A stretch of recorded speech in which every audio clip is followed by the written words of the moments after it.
Hello मेरे प्यारे बच्चों, कैसे हो आप लोग सब। माई सेल्फ अमन विश्वास और मैं आप सभी का अपना चैनल केसी यानी कि नॉकआउट केमिस्ट्री में स्वागत करता हूं। तो बेटा देखो, आज हम लोग यहाँ पे लेके आए हैं इलेक्ट्रोकेमिस्ट्री का वीडियो लेक्चर नंबर 2। यहाँ पे हम लोग पढ़ेंगे इलेक्ट्रोलाइटिक सेल। तो देखो, ये जो चैप्टर है ये काफी सारे बच्चों को समझ में नहीं आता, बहुत सारी प्रॉब्लम इसमें जाती है। इसके कोर कंसेप्ट को समझने से हम लोग इसके सभी क्वेश्चन को सॉल्व कर पाएंगे। तो चलो सबसे पहले स्टार्ट करते हैं। मेरा नाम है रमन विश्वास और हम लोग स्टार्ट करते हैं इलेक्ट्रोलाइटिक सेल। Electrolytic cell. तो बेटा सबसे पहले तो ये जानना हमारे लिए बहुत इंपॉर्टेंट है कि ये इलेक्ट्रोलाइटिक जो सेल है इसको कैसे पढ़ें ताकि हमारे लिए इजी हो जाए। कैसे पढ़ेंगे? तो सबसे पहले हम लोग इसके अंदर कुछ पॉइंट्स को एक एक करके लिख लेते हैं जिससे हम लोग इसको अच्छे से स्टडी कर पाएंगे। पहला हम लोग इसके अंदर क्या पढ़ेंगे? Construction of electrolytic cell. Electrolytic cell, पहले कंस्ट्रक्शन देखो, इसके अंदर क्या क्या चीजें हैं उसको देखो, तभी आप उसके साथ जुड़ पाएंगे, है ना। किसी के साथ हम लोग कब जुड़ पाएंगे? जब हम उसको समझते हैं तब। तो हम लोग को पहले ये देखना है कि इलेक्ट्रोलाइटिक सेल किसको बोलते हैं, उसके अंदर क्या क्या चीजें हैं, तो वो सारी बातें हम लोग यहाँ पे करने वाले हैं। सेकेंड हमारे पास जो होगा that is basic principle. Basic principle, कैसे ये काम करती है, हमारी जो इलेक्ट्रोलाइटिक सेल है उसमें काम कैसे करती है, तभी हम उसका एप्लीकेशन कर पाएंगे कि कहाँ इसको यूज करना है। तो बेसिक प्रिंसिपल हम लोग को समझना है पहले। बात समझ आया सबको? तो इसके अंदर हम लोग समझेंगे कि कैसे हमारा इलेक्ट्रोलाइटिक सेल काम करता है, क्या क्या चीजें इसके अंदर है। थर्ड हम लोग देखेंगे, बेटा देखो इसके अंदर दो चीज हम लोग पढ़ेंगे। एक है हमारे पास क्वालिटेटिव एस्पेक्ट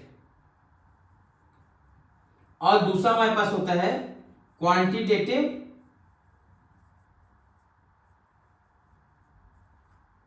एस्पेक्ट। अगर ये दोनों टॉपिक आपके कवर हो जाते हैं, क्वालिटेटिव मतलब क्या बनने वाला है, रिएक्शन क्या होने वाली है, प्रोडक्ट क्या बनने वाला है, उसके बारे में क्वालिटेटिव में हम लोग पढ़ेंगे। क्वांटिटेटिव में हम लोग बात करेंगे कि कितनी बनेगी। जैसे मान लो हमारे पास प्रोडक्ट बना O2 तो वो आएगा क्वालिटेटिव एस्पेक्ट के अंदर। कितना बना O2, कितना वेट निकला उसका, कितना वॉल्यूम आया, ये सब बातें हम लोग क्वांटिटेटिव के अंदर करते हैं। ये पूरा हमारा जो है इलेक्ट्रोलाइटिक सेल का जो है पढ़ने का तरीका रहेगा जिससे हम लोग पढ़ेंगे। लेकिन उससे पहले इलेक्ट्रोलाइटिक सेल दिखता कैसे है ना, हमको ये भी तो पता होना चाहिए कैसा दिखता है। आप कैसे बनाओगे? आप चाहो तो अपने घर में भी बना सकते हो। कैसे बनाओगे बेटा? तो सबसे पहले अपने को क्या करना है, एक कंटेनर लेना है। दिस इज माय कंटेनर और यहां पे हम इलेक्ट्रोड लगा देंगे। क्या लगा देंगे बेटा? इलेक्ट्रोड। बढ़िया सा एक इलेक्ट्रोड ले लिए, इधर भी एक इलेक्ट्रोड लेंगे। ये रॉड है बेसिकली, मेटल या फिर नॉन मेटल किसी का भी हो सकता है। जो इस सॉल्यूशन के अंदर डिप है, इसके अंदर हम लोग क्या करेंगे, इसको डिप कर देंगे और यहाँ पे एक सॉल्यूशन लेंगे, इसको हम लोग बोलेंगे इलेक्ट्रोलाइट, जो इसमें डूबी हुई रहेगी। हमारा इलेक्ट्रोलाइटिक सेल आधा बन चुका है, ऐसा दिखता है। अब इसके अंदर क्या होती है, जैसे हम लोग यहाँ पे एक सेल लगा देंगे, ये सेल का पॉजिटिव टर्मिनल है, ये सेल का नेगेटिव टर्मिनल है। तो यहाँ पे इस रॉड पे जो इलेक्ट्रिसिटी आ रही है वो कैसा आ रहा है? पॉजिटिव। तो ये पूरा रॉड कैसा बन जाएगा? पॉजिटिव। यहाँ पे जो आ रही है वो कैसा है? नेगेटिव। इसका नेगेटिव टर्मिनल को लगाया तो यहाँ पे कैसा होगा? यहाँ पे जो चार्ज एम्पियर होगी वो कैसा होगा? नेगेटिव होगा। बात समझ आया सबको? अच्छा, इसके अंदर देखो क्या है बेटा, इसके अंदर इलेक्ट्रोलाइट है। इलेक्ट्रोलाइट में कौन सा चार्ज होता है? इसमें होता है पॉजिटिव और नेगेटिव पार्टिकल्स। इलेक्ट्रोलाइट ऐसे सब्सटेंस जो आयंस में टूट जाए, आयंस में टूटेंगे तो एक पार्टिकल हमारा बनेगा नेगेटिव वाला और एक बनेगा हमारा पॉजिटिव वाला। तो दो तरीके के इसके अंदर चार्ज पार्टिकल देखने को मिलते हैं। अब क्या होता है, जैसे ही हम लोग यहाँ पे बैटरी से इसको कनेक्ट करते हैं, ये जो आयन है वो माइग्रेट होना चालू कर देता है। वो माइग्रेट करने लगते हैं, भागने लगते हैं इधर उधर, लेकिन उनका एक डायरेक्शन होता है। क्या बोले, समझ में आया सबको? जैसे ही आप इसके अंदर बैटरी से करंट पास करते हो वैसे ही यहाँ पे मूवमेंट चालू हो जाता है, ये भागने लग जाएंगे, इनका एक डायरेक्शन होगा, ये नेगेटिव टर्मिनल की तरफ पॉजिटिव आयन घूमेगा और पॉजिटिव टर्मिनल की तरफ नेगेटिव वाले जाएंगे। यहाँ पे अगर मान लो कोई इस जगह पे मान लेते हैं, कोई अगर नेगेटिव वाला है तो वो सीधा पॉजिटिव की तरफ भागेगा, इधर डायरेक्शन में भागेगा, इधर कोई पॉजिटिव वाला है तो वो सीधा इधर की तरफ भागेगा। इस तरीके से जहां पे भी जो आयन होंगे वो सीधा कहां भागेंगे, पॉजिटिव की तरफ नेगेटिव आयन, नेगेटिव की तरफ पॉजिटिव आयन, क्योंकि एक दूसरे के अपोजिट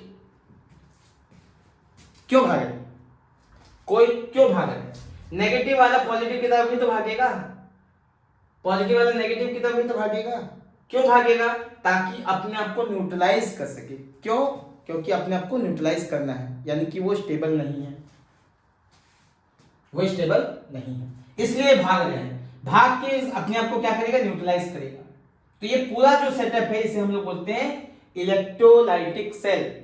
अब यहाँ पे सबसे बहुत इंपॉर्टेंट बात है कि अगर मैं ये बैटरी नहीं देता तो आयन मूव करते ही नहीं, पहली बात है, करते ही नहीं। मूव क्यों करेंगे भाई, जब यहाँ पे हमने इलेक्ट्रोड को बैटरी से कनेक्ट किया तो इनका मूवमेंट चालू हो गया, मूव करने लग गए।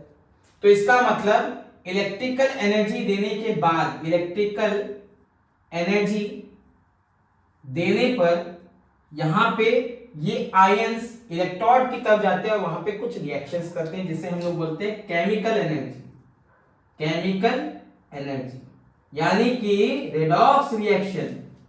इलेक्ट्रिकल एनर्जी देने पर केमिकल एनर्जी में कन्वर्ट होता है, इलेक्ट्रिकल एनर्जी यानी इलेक्ट्रिसिटी पास करने पर केमिकल रिएक्शन होती है।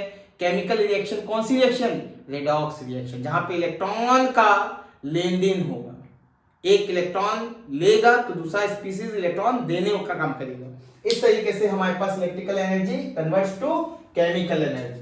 अच्छा, ये रिएक्शन जो हो रही है इलेक्ट्रिसिटी के बिना नहीं हो सकती। अगर इलेक्ट्रिसिटी के बिना नहीं हो सकती तो ये रिएक्शन कैसी होंगी, नॉन स्पॉन्टेनियस रिएक्शन, जो अपने आप नहीं हो सकती, किसी एक्सटर्नल एनर्जी या एक्सटर्नल फोर्स के कारण से ये रिएक्शन हो रही है। तो इसका मतलब इसका जो रिएक्शन है वो नॉन स्पॉन्टेनियस रिएक्शन है, नॉन स्पॉन्टेनियस केमिकल रिएक्शन हो रही है, केमिकल रिएक्शन हो रही है। तीसरा, अगर मान लो कोई भी चीज नॉन स्पॉन्टेनियस होता है मेरे बच्चों, वो डेल्टा जी प्लस होता है, उसका डेल्टा जी क्या होता है, प्लस होता है। मतलब डेल्टा जी इसका भी क्या होगा, पॉजिटिव ही होगा। अगर नेगेटिव होता है तो स्पॉन्टेनियस, अगर पॉजिटिव होता है तो नॉन स्पॉन्टेनियस। तो यहां पे नॉन स्पॉन्टेनियस है तो डेल्टा जी पॉजिटिव। अभी सेटअप को अच्छे से देखो, दो इलेक्ट्रॉन एक ही कंटेनर के अंदर है। क्या बोला मैंने, दो इलेक्ट्रॉन एक ही कंटेनर के अंदर डिप किए गए हैं, इसे हम लोग इलेक्ट्रोलाइटिक सेल बोलते हैं। तो ये भी पॉइंट मैं लिख देता हूं, टू इलेक्ट्रॉन्स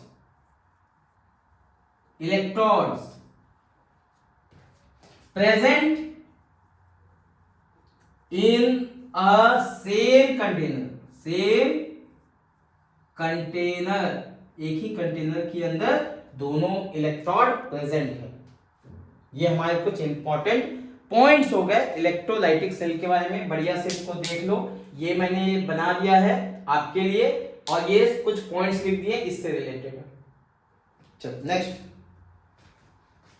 अगला जो है इसी को समझेंगे, इसको मैं मिटा दे रहा हूं।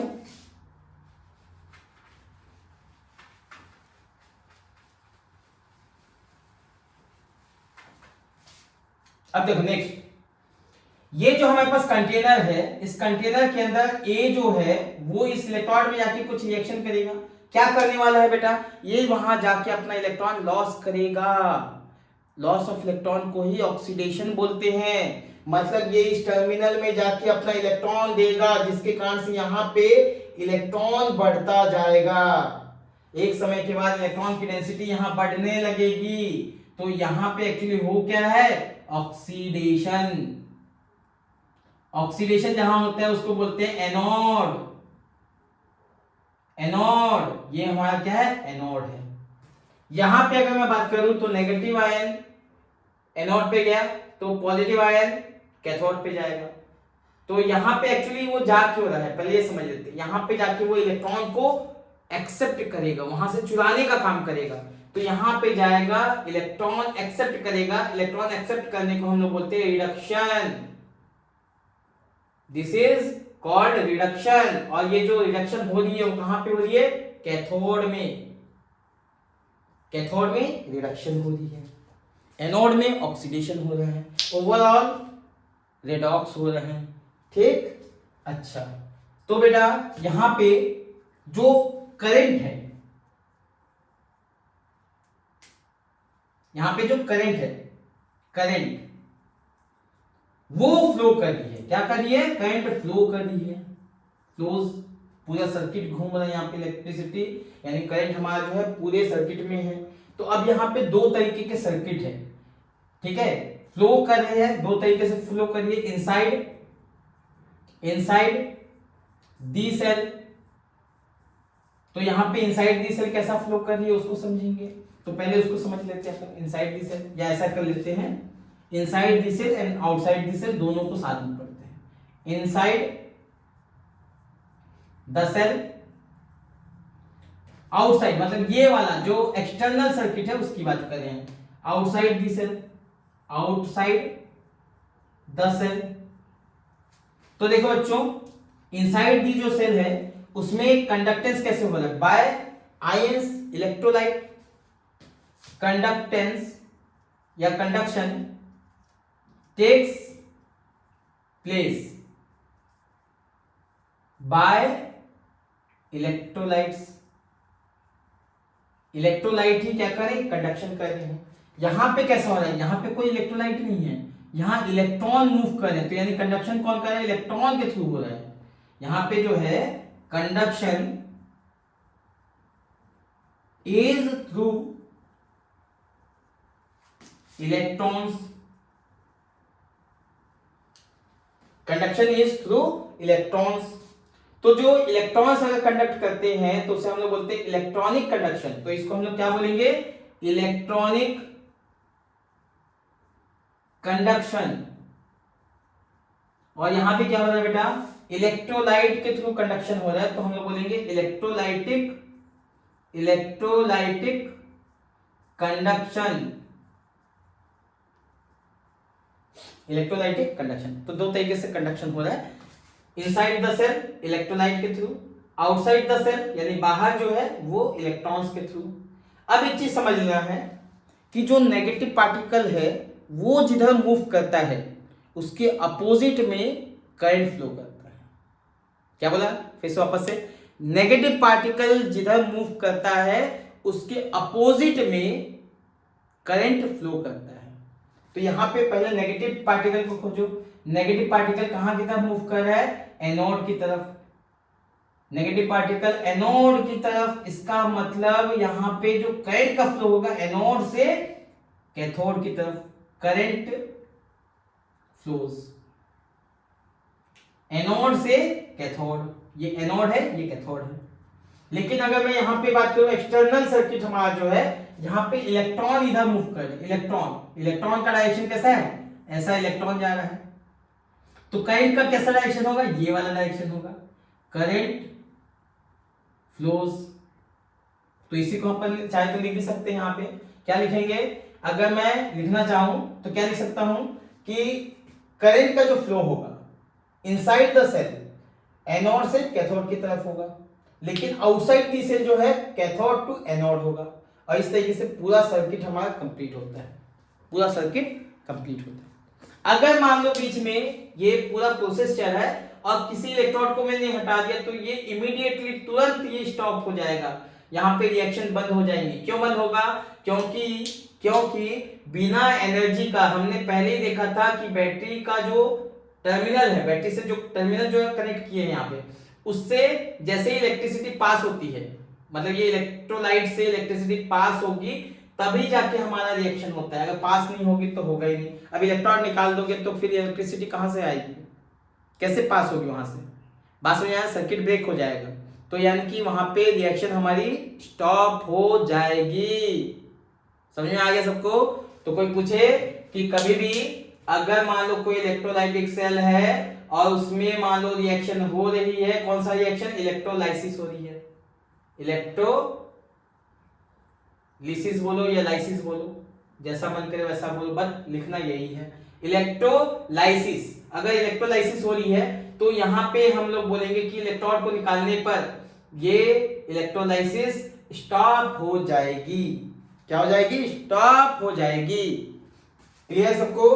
हाँ बिल्कुल सर, बिल्कुल क्लियर हो गया अपने को। यानी कि हमारे पास जो इंपॉर्टेंट पॉइंट था करंट का डायरेक्शन, कभी क्वेश्चन पूछा जाएगा तो कैसा पूछा जाएगा कि बताओ inside the cell current flows from cathode to anode, anode to cathode, any direction, none of this, इस तरीके का ऑप्शन आपको दे देगा। आप फटाक से उसको देख के समझ जाओगे कि इनसाइड द सेल लिखा है या आउटसाइड द सेल लिखा है। उसके हिसाब से आप बता दोगे। अगर आउटसाइड द सेल लिखा है इसका मतलब आउटसाइड द सेल मतलब कि एनोड से कैथोड से एनोड, कैथोड से एनोड, कैथोड से एनोड। अगर इनसाइड द सेल बोला anode to cathode, anode to cathode, इस तरीके से आपको याद रखना है। क्लियर सबको? Very good. चलो अब हम लोग देखते हैं कहां तक कंप्लीट करिए, पहले वो देख लेते हैं। तो पहले हम लोगों ने कंस्ट्रक्शन देख लिया, बेसिक प्रिंसिपल भी हमारा हो गया, बेसिक प्रिंसिपल था। लेकिन इसमें एक पॉइंट और है जो मैं डिस्कस करना चाहूंगा आप लोगों के साथ।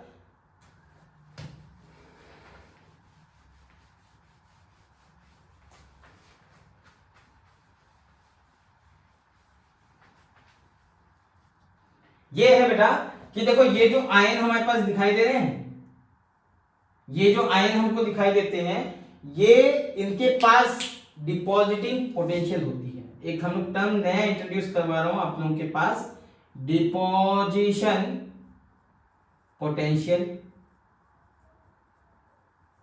ये डिपोजिशन पोटेंशियल सबके लिए अलग अलग होती है। जितने भी हमारे पास आयन्स होती हैं, कोई आयन जल्दी से जाके डिपॉजिट होता है, कोई आयन टाइम लगाता है।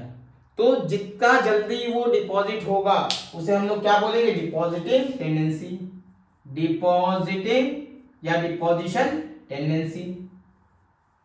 टेंडेंसी क्या है? ये आयन के लिए होता है। किसके लिए होता है? For ion, for ions. जिसका डिपॉजिटिंग टेंडेंसी ज्यादा होगा वो जल्दी से जाके डिपॉजिट होगा।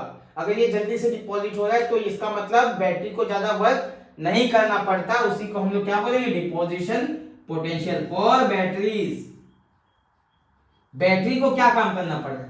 बैटरी को केवल आयन को खींचना पड़ रहा है, खींच के अपने रॉड में उसका ऑक्सीडेशन या रिएक्शन करवाना, रिएक्शन करवाना। कुल मिला के हम लोग क्या बोल सकते हैं? रिएक्शन करवाना। तो यहाँ पे खींचने का काम कर रहा है कौन? बैटरी कर रहा है। तो उसको जो पोटेंशियल होगा, वो जो यहाँ पे काम कर रहा है, उस पोटेंशियल को हम लोग बोलेंगे डिपोजिशन पोटेंशियल। जिसका डिपोजिशन टेंडेंसी ज्यादा जिस आयन का, उसके लिए डिपोजिशन पोटेंशियल कम होगा। अगर मान लो किसी का हमको दे दिया वैल्यू, मान लेते हैं किसी का डिपोजिशन पोटेंशियल अगर ज्यादा है, डिपोजिशन पोटेंशियल ज्यादा यानी उसका जो है डिपॉजिटिंग टेंडेंसी कम, यानी जल्दी से वो प्रोडक्ट नहीं बनाएगा। जिसका डिपोजिशन पोटेंशियल ज्यादा उसका डिपॉजिटिंग या डिपोजिशन टेंडेंसी कम होगा। अब डिपोजिशन टेंडेंसी अगर कम होगा तो प्रोडक्ट जल्दी से नहीं बनने वाला।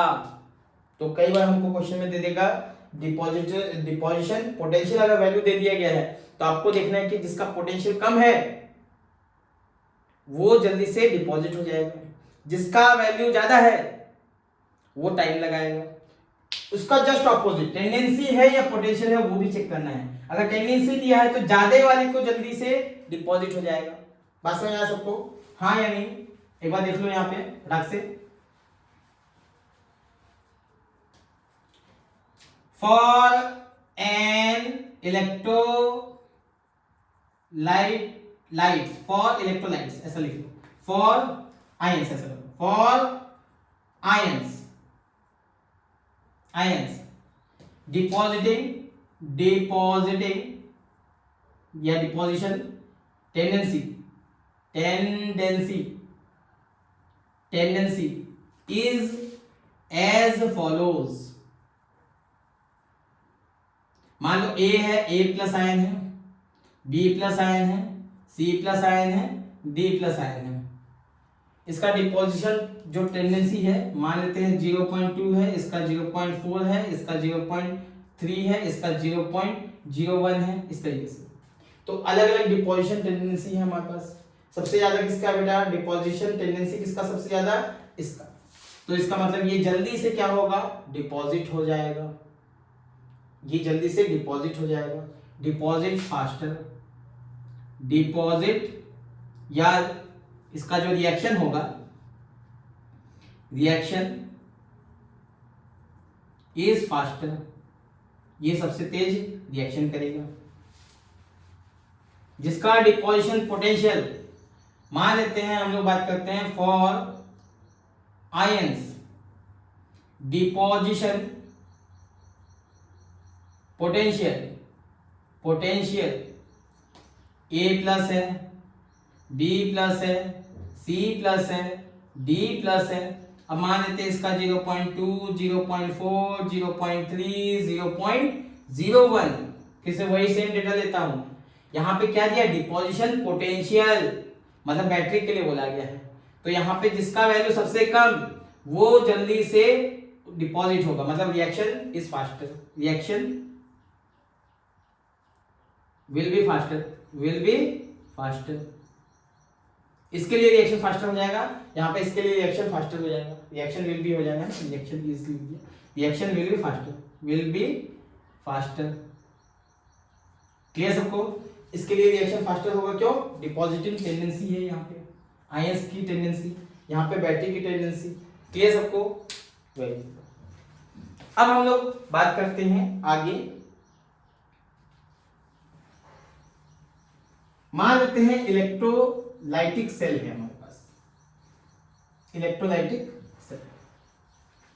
अब उस सेल के अंदर हम लोग अलग अलग केसेस देखते हैं, मतलब कुल मिला के हम लोग बात करने वाले हैं क्वालिटेटिव एस्पेक्ट देखने वाले हैं। मतलब यहां पे हम लोग को क्या करना है? टू फाइंड आउट, या this is analysis of product formation. कौन सा प्रोडक्ट बनना है बेटा, वो हम लोग यहाँ पे एनालिसिस करने वाले हैं। तो इसके लिए हम लोग को डिफरेंट केसेस लेने पड़ेंगे। तो मैं पहले एक ऐसा केस लेता हूं जो सिंपल सा, एक उसमें एनायन होगा, एक कैटायन होगा, ताकि हम समझ पाए कि रिएक्शन किस तरीके से हो रही है। जैसे मान लो हमारे पास एक इलेक्ट्रोलाइटिक सेल है, इसके अंदर 2 इलेक्ट्रोड हमने फिल करके रखे हैं, यहाँ पे कुछ इलेक्ट्रोलाइट्स है। ये इलेक्ट्रोलाइट किसका है? ये NaCl फ्यूज है, मतलब मोल्टेन। इसको हमने क्या किया? बैटरी से कनेक्ट कर दिया है। ये हमारा पॉजिटिव टर्मिनल, ये हमारा नेगेटिव टर्मिनल। फ्यूज है, इसका मतलब इसमें केवल एक ही तरीके का आयन है, NaCl है, फ्यूज है। ये जब टूटेगा तो इससे बनेगा Na+ और Cl-। इसी को हम लोग क्या बोलते हैं? आयोनाइजेशन बोलते हैं, आयोनाइजेशन। क्योंकि आयंस में टूट गए, आयंस में टूटेंगे तो इसे बोलेंगे आयोनाइजेशन।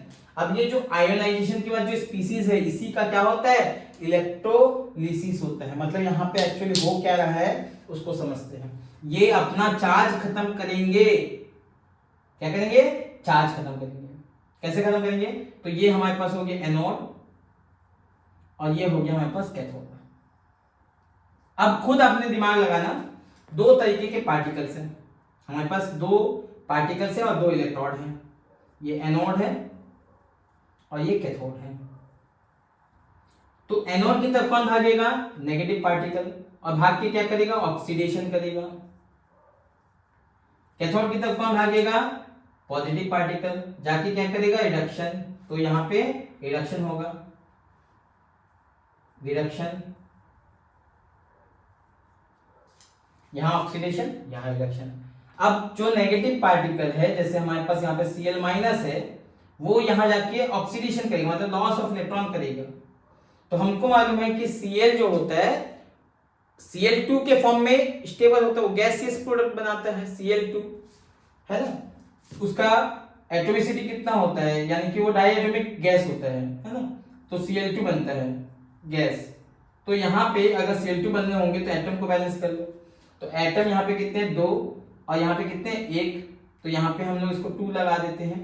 तो यहाँ पे टोटल इलेक्ट्रॉन जो है वो -2 होगा। कैसे, ये चार्ज बैलेंस करना होता है। चार्ज बैलेंस कैसे करते हैं, इलेक्ट्रॉन लगा के अपने को चार्ज बैलेंस करना होता है। तो यहाँ पे टोटल कितना चार्ज, 2 चार्ज, यहाँ पे 2 इलेक्ट्रॉन लगाए तो 2 चार्ज, यानी बैलेंस्ड है। ये हमारा हाफ रिएक्शन कहलाता है। ठीक है, क्या कहलाता है, हाफ रिएक्शन। अब यहाँ पे अगर हम लोग देखिए तो कैथोड के अंदर देखो, कैथोड के अंदर चेक करो, यहाँ पे कौन आएगा, पॉजिटिव आयन आएगा। तो पॉजिटिव आयन क्या होता है बेटा, Na+ होता है, हाँ या नहीं। अब ये क्या करने वाला है, रिडक्शन, क्योंकि ये अपना इलेक्ट्रॉन लेके चार्ज को खत्म करेगा, अपना चार्ज खत्म करेगा। कैसे खत्म करेगा, इलेक्ट्रॉन लेगा तभी तो खत्म होगा चार्ज, ऑलरेडी प्लस है, नेगेटिव लेगा तब वो न्यूट्रलाइज हो जाएगा। यहाँ पे पहले से नेगेटिव था, इलेक्ट्रॉन दे दिया, एक्स्ट्रा इलेक्ट्रॉन थे, दे दिया, न्यूट्रल हो गया। यहाँ पे इलेक्ट्रॉन कम थे, इलेक्ट्रॉन दे दिया, न्यूट्रल हो गया। तो यहाँ पे क्या हो जाएगा, न्यूट्रलाइज हो जाएगा। Na किस फॉर्म में स्टेबल होता है, सॉलिड। Na जो डिपॉजिट होता है वो गैस तो है नहीं, वो तो सॉलिड के फॉर्म में रहता है, आप लोग को इतना तो मालूम है। तो ये सॉलिड के फॉर्म में रहेगा, ये गैस के फॉर्म में रहेगा। इस तरीके से हमारे पास एनोड प्रोडक्ट क्या बना, एनोड प्रोडक्ट Cl2 बना, anode product Cl2 gas. Cathode product क्या बना बेटा, कैथोड प्रोडक्ट ये बना Na मेटल, यहां मेटल हो गया और यहां पे गैस बन गया। अब ये वाली जो रिएक्शन है, ये रिएक्शन हमारे लिए बहुत इंपॉर्टेंट है। अगर मुझे NaCl मिल जाए और मैं उसको फ्यूज कर दूं तो यहां से मुझे सोडियम मेटल मिल सकता है और क्लोरीन जैसे यूजफुल गैस मुझे मिल सकते हैं। तो एक तरीका हमारे पास ये क्या है, उसके कंपाउंड से मेटल्स या उसके एलिमेंट्स को बाहर निकालने का एक तरीका है, एक रास्ता है, एक मैजिक है, जिससे हम कंपाउंड को किस में कन्वर्ट करते हैं, एलिमेंटल फॉर्म में लेके जाते हैं। और इसी प्रोसेस को बोलते हैं इलेक्ट्रोलाइसिस। इसी को जो हमने यहाँ पे किया, एक कंपाउंड था उसको हम कहाँ ले गए, उसके रिस्पेक्टिव एलिमेंटल फॉर्म में लेके गए, इसे हम लोग बोलते हैं इलेक्ट्रोलाइसिस, जो कि कहां हो रहा है, इलेक्ट्रोलाइटिक सेल के अंदर। क्लियर सबको।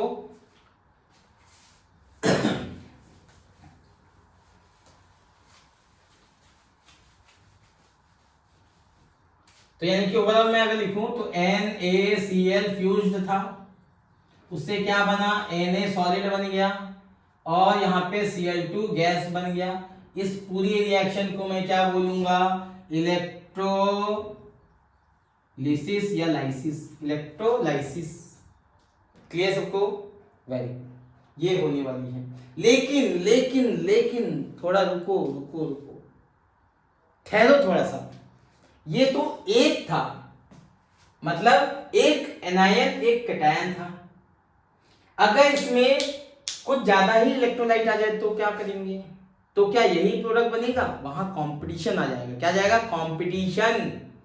कौन जल्दी से प्रोडक्ट बनाएगा, कौन लेट से प्रोडक्ट बनाएगा, ये वहां पे हम लोग बात करेंगे। बात समझ आया सबको। जैसे ही आयन बढ़ जाते हैं, आयन यहाँ पे चेंज हो जाएगा, इलेक्ट्रोलाइट मिक्सचर अगर ऑफ में इलेक्ट्रोलाइट आ जाता है, इलेक्ट्रोलाइट या आयन का ज्यादा हो जाता है, एक से ज्यादा आयन आ जाते हैं, मोर than one ion, if more than one ion is present, is more than one ion या one positive या negative, one more than one anion और cation is present, उस कंडीशन में क्या होगा, एक से ज्यादा अगर एनायन हो जाए, एक से ज्यादा कैटायन हो जाए, उस समय क्या होगा, तो उस समय हमारे पास प्रोडक्ट अलग अलग तरीके से होगा, अलग अलग सिचुएशन में अलग अलग प्रोडक्ट बनेगा। तो कौन कौन से सिचुएशन है, किसके किसके ऊपर डिपेंड करता है, वो अपने को समझने की जरूरत है। तो सबसे पहले अपन समझते हैं, जैसे मान लो हमारे पास किस किस फैक्टर के ऊपर डिपेंड करता है। तो पहले मैं यहां पे लिख ही देता हूं factor. If more than one anion और cation is present then the factors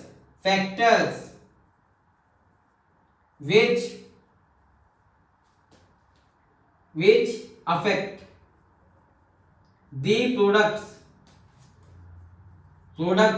जो प्रोडक्ट को अफेक्ट करेंगे। पहला हमारे पास है इलेक्ट्रोड। हम किस तरीके का इलेक्ट्रोड ले रहे हैं, इनर्ट ले रहे हैं, एक्टिव ले रहे हैं, गैसेस ले रहे हैं, किस तरीके का इलेक्ट्रोड ले रहे हैं, वो हमारे लिए इंपॉर्टेंट रहने वाला है।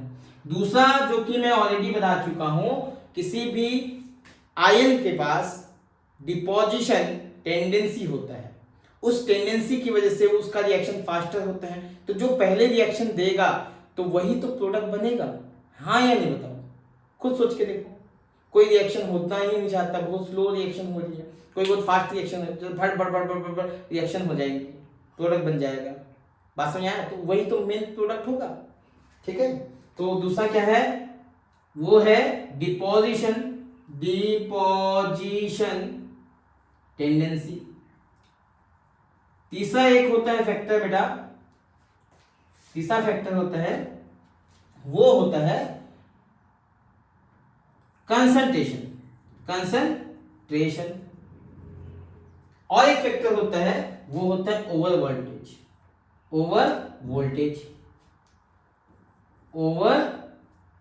वोल्टेज। अगर ये चारों फैक्टर को तुमने पढ़ लिया तो किसी भी हालत में, किसी भी तरीके से कोई भी क्वेश्चन आ जाए, आप उसका सही प्रोडक्ट ही निकालोगे, नो डाउट।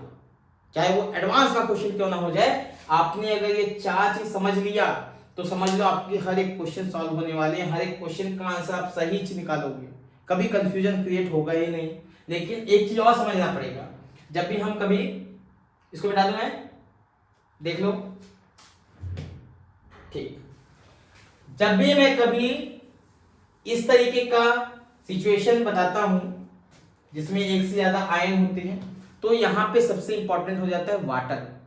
जो एग्जामिनर है ना बेटा, वो वाटर को लेके ही खेलता है ना, वाटर को लेके, क्योंकि हम लोग जब सॉल्यूशन बनाते हैं तो वाटर में कहीं ना कहीं इसको घोलते हैं, तो वाटर को लेके वो आदमी जो है, जो तुम्हारा एग्जाम देने वाला है, वो उसी को लेके खेलेगा। तो वाटर के लिए हम लोग को थोड़ा समझ लेना है पहले कि वाटर क्या है और किस तरीके से उसके साथ हम लोग गेम खेलेंगे।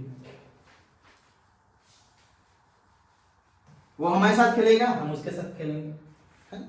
तो देखो कैसे, पहले ये चीज समझो, वाटर जो होगा, अगर ये एनोड में है, कहां पे, एनोड में है, तो बेटा एनोड में क्या होता है, ऑक्सीडेशन होता है।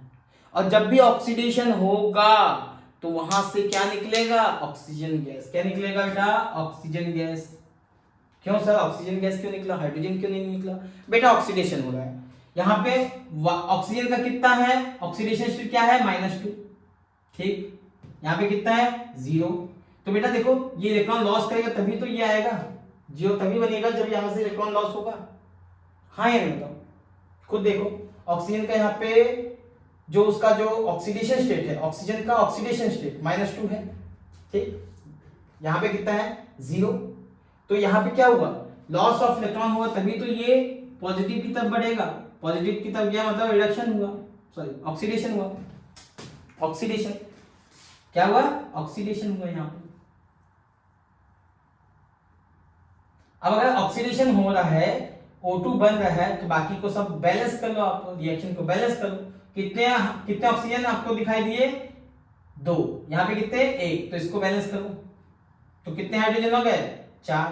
तो एक काम करो, 4H+ लगा दो, और जितने H+ आपने लगाया उतने ही आपको इलेक्ट्रॉन भी जोड़ने पड़ेंगे, क्योंकि ताकि ये दोनों साइड का जो चार्ज है वो न्यूट्रलाइज हो सके। देखो चार्ज बैलेंस करो, यहाँ पे 0 चार्ज, यहाँ पे भी टोटल क्या हो गया, 0 चार्ज। यहाँ पे जो है चार्ज बैलेंस हो गया, क्या हो गया, चार्ज